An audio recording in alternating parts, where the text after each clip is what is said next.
Alright, I'll talk to you about what was on my mind today. I was thinking about reading some scripture, and I was thinking about and meditating on this, and the way we live our life here in my household is by God directing our steps. I mean, where we end up a month from now, I feel wholeheartedly that God directs that, and He decides where we're going. And some people may feel different, but for us at least, my next destination, my next step, it's not directed by me. I make plans because I'm a guy. I got to have plans. I plan everything. But I find more and more nowadays that I'm following the Lord, those plans don't ever work out. Sometimes they do, but it ain't me. It just happened to line up with what He wanted to begin with, and I had no idea, But it's like a series of steps, and He's not going to let me see the final destination, because if He'd have showed me at one point that I'd be living in this camper, traveling, doing this, I would have never leaped. I would have never done it. And He had to blind me, because I would have gotten the way of myself on that. I would have never done it. So He can't always give us all the details. But He makes His plans made for us, and it's up to us to follow. Just have faith and make that step. Sometimes it's a leap of faith. It ain't a step. You jumping off the cliff.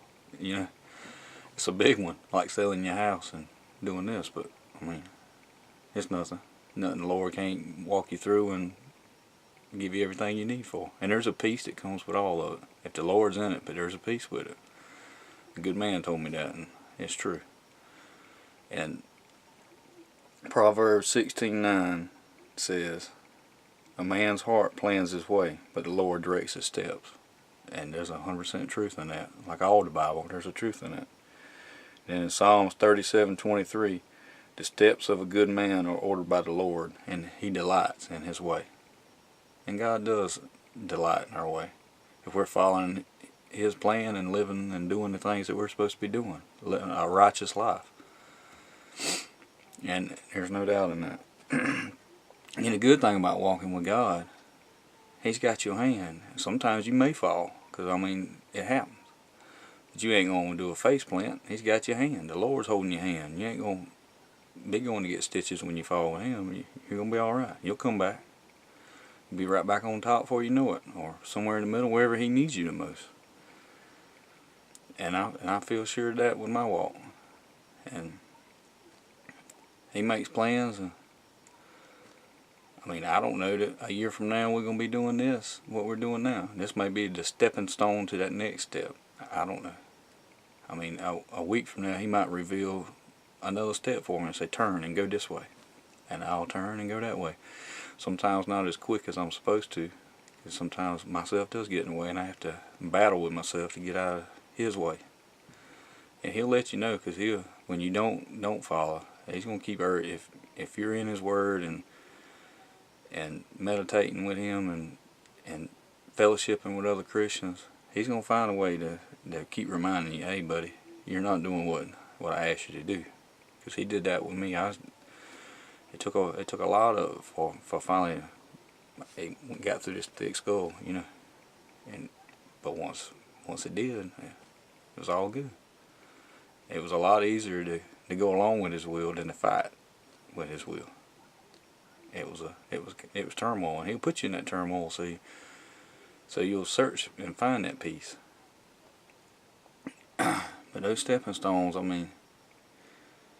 it's blind faith. When you step, you know where that next step is, but when you get that step, you make a plan, and you think you know, all right, it's going to be this, and that. Well, you get to that next one, you truly don't know what's beyond that until you get there and He reveals the next step.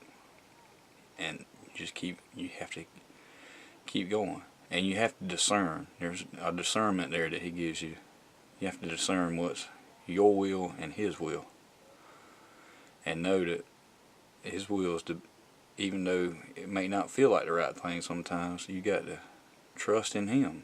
And you make that step. Because sometimes finances or any number of things can come into play, and you're like, it may seem crazy. And to man, it may be crazy. But just know that God's got it. He's got it all figured out. Don't worry about it. Ain't no crazy with the Lord. So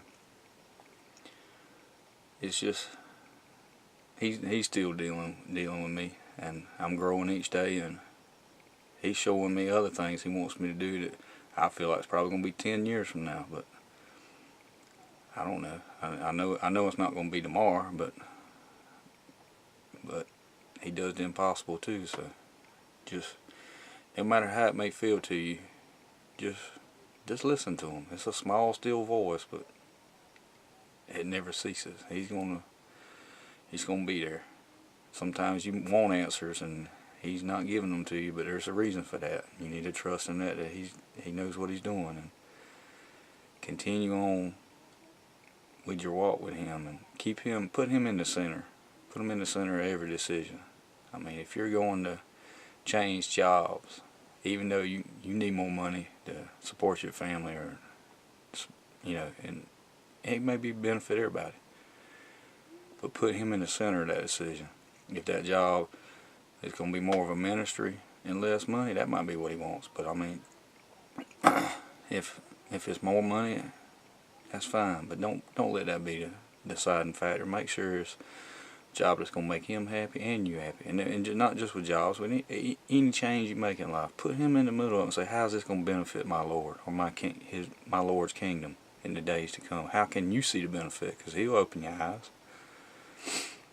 I mean, and don't ever, think that it's written in stone once you get to a position, or, I mean, you don't never know.